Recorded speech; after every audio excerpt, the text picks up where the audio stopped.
Let's talk about writing chemical equations. Now that we talked about some of the clues that we can use to determine whether the reaction is happening, we can talk about how to write chemical equations. This is very important in chemistry, just like we use sentences in everyday language in English, composition, for example, to convey um, the meaning that we want. We learn to write chemical equations because those are the sentences that we use in the language of chemistry. For example, if we have this written down, we need to be able to write it in terms of chemical formulas. We have hydrogen gas plus oxygen gas yields water vapor. Well, that's a bunch of words right now, but we need to translate it into an actual chemical formula. So how do we do that? Well, we know hydrogen gas is H2. Hydrogen is always in its elemental form will not just appear as H, it will be a diatomic, so two di for two, diatomic molecule, and so will oxygen. Oxygen also appears as O2, not by itself as oxygen. So anytime you hear oxygen or hydrogen, you will know to write H2O2.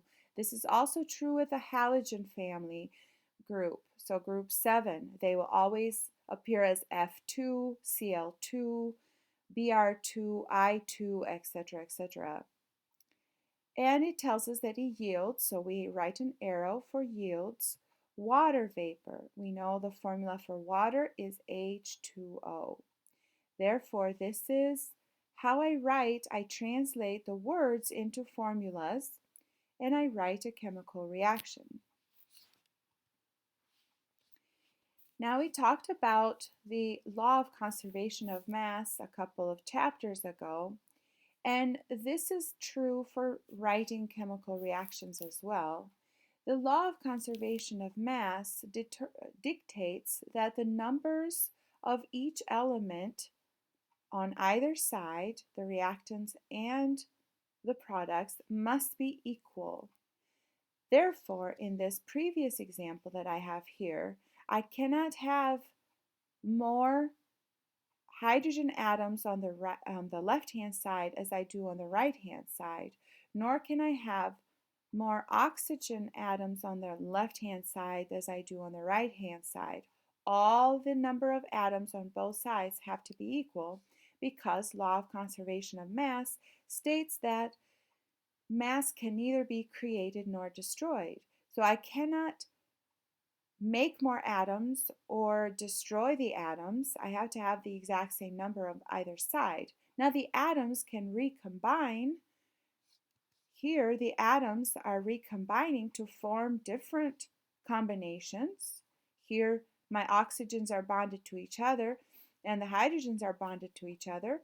But then on the product side, the right-hand side, the hydrogens are bonded to the oxygen instead of to each other.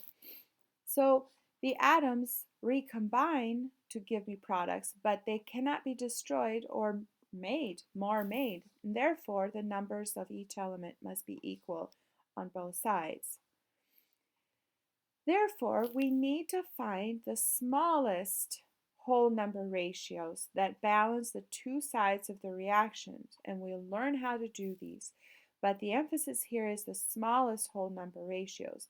That means if we find numbers that balance the two sides, but they can still be reduced by dividing, let's say by 2, every other coefficient, then that means I have to reduce it by 2 to get the smallest whole number ratios.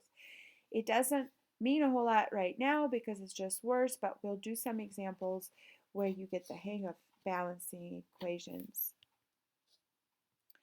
For example, let's take a look at our water, hydrogen and oxygen reacting to form water example here. On the reactant side, I have 2 hydrogens and 2 oxygens the way it's written. On the product side, however, I have 2 hydrogens but only 1 oxygen. Therefore, I cannot, this isn't balanced the way it is. So I have to make sure that I rebalance this to get 2 oxygens on the other side. How do I do that? Well, I can put a 2 in front of my water here to balance my oxygen, but then that changes my number of hydrogen. And to rebalance my hydrogen, I can add another 2 in front of my hydrogen on the left-hand side to give me 2H2 plus O2 yields 2H2O. And that way I have all of my elements, my hydrogens and my oxygens, balanced. I have I made videos of a bunch of examples on how to balance chemical reactions for you. So go ahead and watch the videos. Try these on your own first. And if you have any questions, please email me or reach out to me. We can also use state functions to describe the physical state of the compounds that we are writing in the chemical reaction. These are the state functions, and we've talked about 3 of those.